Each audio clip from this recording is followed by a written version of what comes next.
Hello everyone and welcome back to the Great Book of Grudges. My name is Nathan and we're back with some more SFO Grimhammer The Last Kiss news. We've already had a look to all the changes coming towards the vampire counts, one of the factions that needed a bit of a facelift, and now we've got some other factions to look at. Now we're going to look towards the vampire coast, starting off with Luthor Harkon, one of the most interesting characters of the Warhammer Fantasy franchise, and very popular at that. Luthor Harkon's unique character trait, Arch Grand Commodore, has the following benefits: magic resistance 20% for all units in Lord's army, leadership plus 10 when fighting against lizardmen for Lord's army, and vampiric corruption plus 3. What you will also notice is that Luthor Harkon's special traits which follow around his state of mind have also been changed around, and this is to make them a bit more varied and a bit more useful. The example on screen right now is that of the Mad trait, which is weapon strength plus 30%, melee attack plus 15, attribute Rampage, and ability Fractured Mind. And here's another example, the Coward, which is speed plus 30%,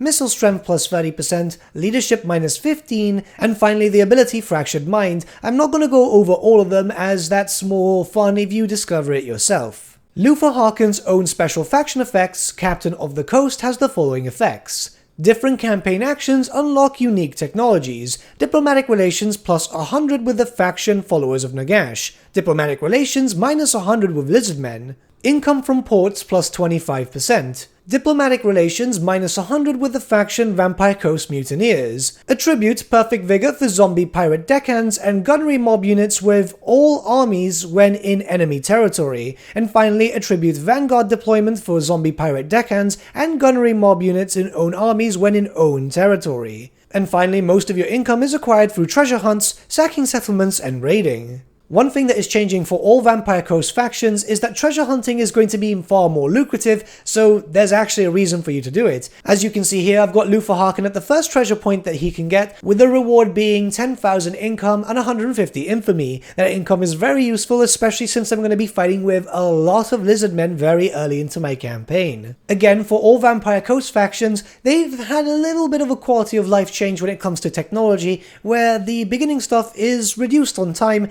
meaning that you can already start with your technology tab without having to wait too long, as most of the stuff originally was around 15 turns. Now it's just 7, so you'll get a bit of a boost here, especially if you're playing in harder difficulties. This is very useful to you. Harkon's special deck building for his specific horde will bring quite a lot of benefits which are faction-wide. You can see them here. It's Lord Recruit rank plus 5 for faction-wide, construction costs minus 100% for ports or regions faction-wide, vampiric corruption plus 10 local province, and global recruitment duration minus 2 turns for all units faction-wide. This means that once you're able to get this, which is behind a 20,000 paywall, and of course you'll need to tier up your pseudo-horde all the way to the top, which won't take too long, you'll be at a much better position, especially once you start taking some ports and building up a little pirate empire. A new unique mechanic coming to Luthor Harkon is rather interesting, as this kind of works as a quest system but also as technology. After you level up your main faction capital a little bit, you'll be able to unlock new technologies, but for that you'll also need to go over some prerequisites, as say for example you'll need to kill or wound 5 faction leaders, or say for example win 5 siege battles. But as you can see on screen, you get a lot of really cool benefits: melee defense plus 8 for all characters faction wide, or speed plus 10% and missile resistance plus 10% for all characters faction wide. It's going to boost up your army quite well, but you'll need to do a lot of different prerequisites which will give you reason to play and do different things. The mechanic is implemented in such a way that it makes you use all the different tools that the game has to offer for the Vampire Coast.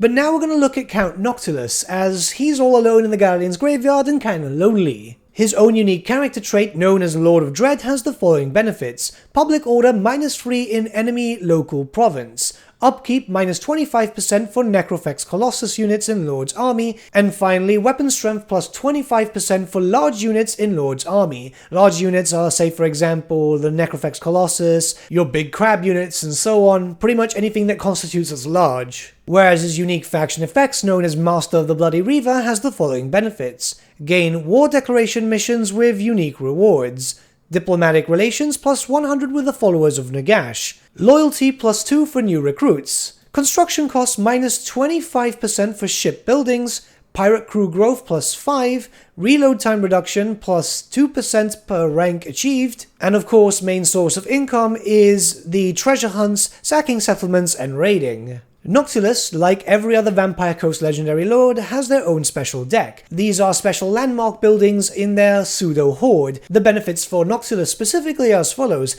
enemy hero action success chance minus 25% for own characters in province, armor plus 10 for all units in own armies in province.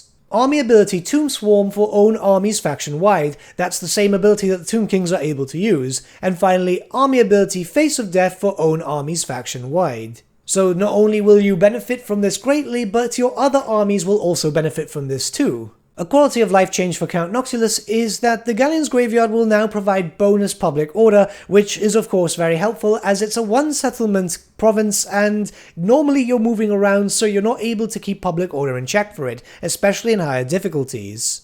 Declaration of War missions for Count Noctilus will now be a bit more lucrative, offering better bonuses as a whole, making it far more incentivizing for you to actually want to do them, because in vanilla they weren't that good. So here for example we've got one, Be at War with Safri. This will give us a 15 turn bonus of campaign movement range plus 50% for armies, casualty replenishment rate plus 10%, and pirate crew recruitment capacity plus 2. Now I'm almost done with Lawfern at this point, so killing off Safri for that would be quite beneficial, as I could start a second army in the Galleon's Graveyard and have them going off to do something else with the extra movement range. And finally, a completely new mechanic for all Vampire Coast factions known as the Black Market, which, surprise surprise, you can spend money to get some benefits and some extra infamy. What you can see here is there's loads of different things that you can take, loads of different buffs, and it's going to cost you quite heavily, but then again, if you're going around and being, well, a pirate, you shouldn't really have too much of an issue finding the funds. This mechanic is very useful to help you get the infamy that you need to progress through your campaign and just get some benefits to be able to just be a bit stronger. Not only is it quite useful, but you're also getting that proper piratey feel, because a black market and pirates kinda works very well.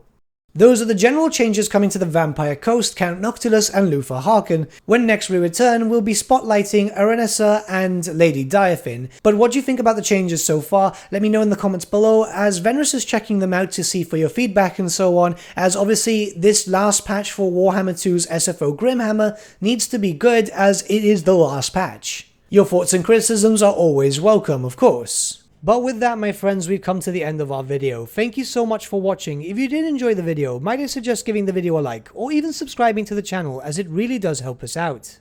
In the description section below are various links to different social media platforms such as Facebook, Instagram, and Discord. Also in the description section is an affiliate link with Element Games, where you could buy loads of hobby-based products, not just Warhammer, for 10 to 25% off. Making a purchase using that link and also our special code, which is also in the description, supports the channel at no extra cost to you, which we think is rather cool. A big thank you to our patrons. Your support means the world to us. It's amazing that people want to help a small channel like us grow and get to a higher level of content. A big thank you to Gibraltar LUSC, Ryan Bertsche, Andrew Prince, and Okro for subscribing to us at our Fane level. You guys are super cool. And a big thank you to Edward Yule, VS Vasan, Aaron Whitman, and Shaggy for subscribing to us at our King level. Honestly, we can't thank you all enough. And lastly, a big thank you to all of you for liking, sharing, and commenting on these videos. Honestly, it's because of you guys that the channel's been growing at such a great pace lately, so we can't thank you all enough. But with that, my friends, thank you so much for watching once again, and we shall see you all again very, very soon.